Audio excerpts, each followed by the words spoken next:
Quincy City Council President, Ward 3 Councilor Ian Kane is joining us for special announcements on this April 1st, 2025. Ian, how are you? I'm well, Joe. How are you doing? Doing well. Thanks for taking time to talk to us about your decision not to seek re-election this year. Why is Yes. that?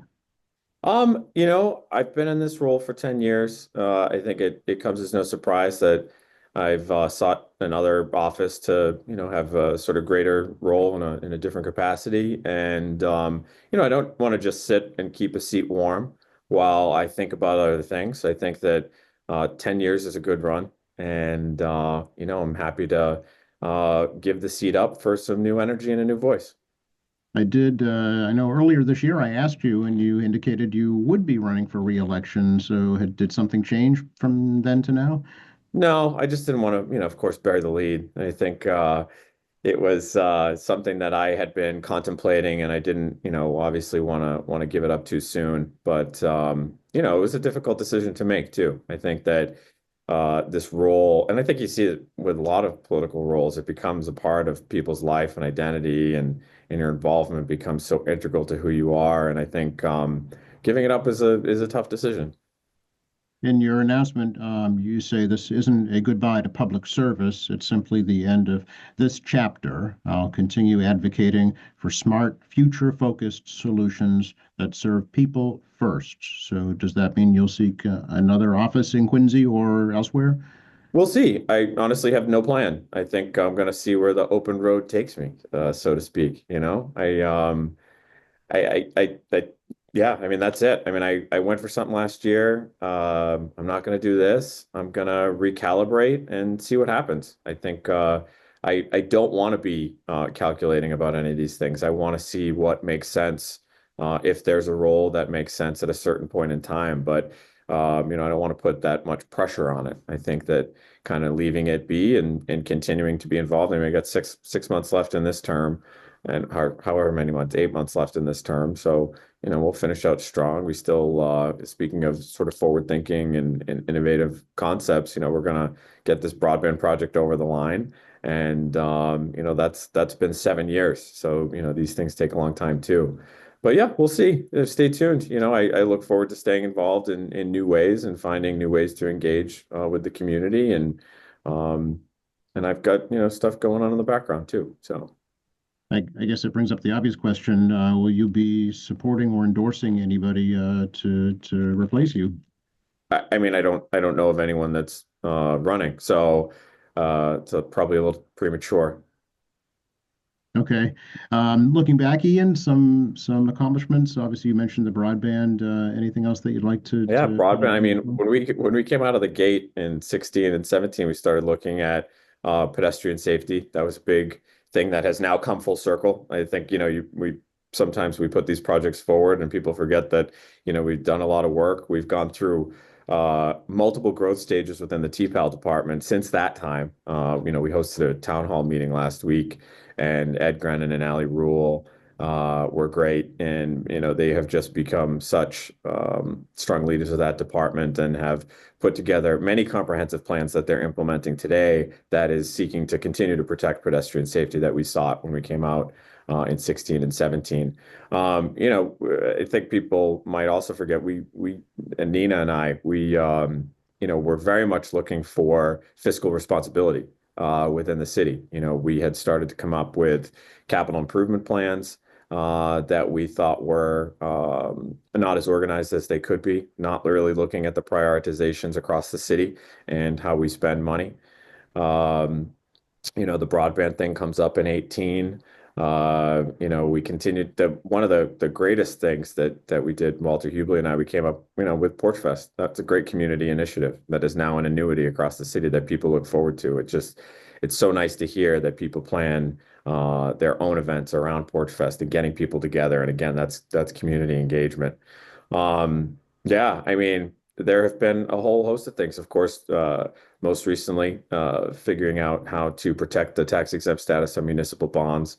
Obviously, we led an effort from the city council looking at protecting or at least amending components of the right to shelter law. There are some serious issues that have come before the city over the last 10 years that we've been involved, obviously with different composition of council too. So we've seen many people come through, and the voices and the concepts and the ideas have all changed and evolved over time. But Zero Harriet Ave, we protected Montclair. We have advocated and raised money around infrastructure. We've done countless streets and sidewalks and water mains and sewer mains.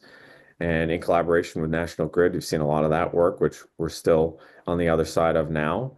But that's the bread and butter stuff, making sure that people are receiving the services appropriately from the municipality, and we're there to kind of grease the engine, so to speak, on when it's not working.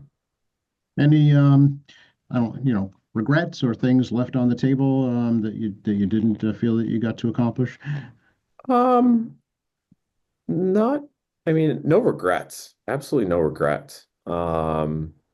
And I don't know about not accomplish, I think that getting this broadband project as far as we have has been, a labor of love, in collaboration with the mayor's office, with the mayor, with Chris Walker. Like this is it's a big infrastructure project. And I think, that getting that over will be, the thing that I care about most. Okay. I do have to ask, does the issue of the salaries or the statues have anything to do with your decision? No, I mean, I was out running for Senate when before those things even had come up. So, those have nothing to do with running or not running. Okay. Any advice for your successor, Ian? Um, listen first, react after, or don't react, but listen and process and act accordingly, let's say. I think the city is in such a great place. People still want to live here. There's high demand for housing. We're fortunate to be seeing continued interest in growth in building here, in the downtown area. I mean, I'm listening in the background. I hear all the dump trucks moving on the parking way or McConville Way, where those new structures, the residential and the medical complex, are going to go up, and that's a big deal. I think that we're going into very uncertain times, and I think that for Quincy, it's very important that we continue to attract the type of investment that will allow for more people to live, work, and play here. So will you yourself be staying here in the city? Oh yeah, I'm not going anywhere. Yeah, I still have my organization here. We're so focused on the future. We're excited to help contribute to that, just from the other side. And will we see you at, upcoming community events, public meetings, advocacy groups? Yeah, I think I'll be involved where I need to be involved, if I need to be involved. That's kind of the whole thing is let's make room for new voices. Let's make room for new energy. I think sometimes it's better to fade off and not, there's instead of just sort of keeping your nose in things that you might not have business about.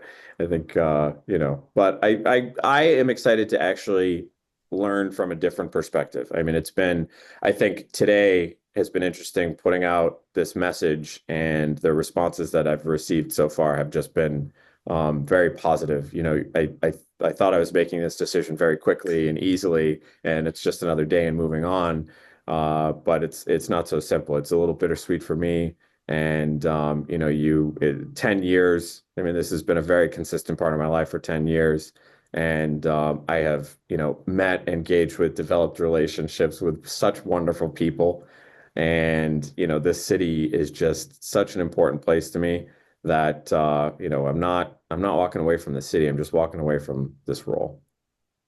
Is that a message for your constituents then that you'd like to convey?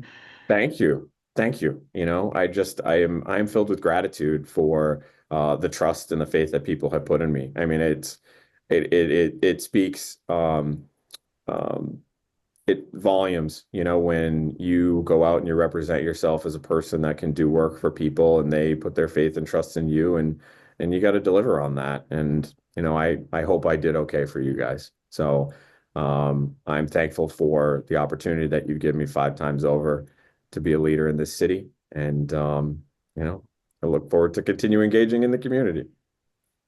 Good to talk to you, Ian. Appreciate your time. Thank you, Joe. And let me offer our services here at QATV anytime. We're open to the community, yourself included, to come in and use our medium to get your messages out. Thank you very much, Joe. I appreciate it. And you're not off the hook. We still get 8 months to Yeah, talk. I know that. I knew you were going to say that. What's coming up at the next council meeting? We have an agenda meeting tomorrow. I haven't seen anything come over yet. Okay. All right. Well, we'll touch base after that, I'm sure. Sounds good. Thanks, Joe. All right. You're welcome. Bye-bye. Bye-bye.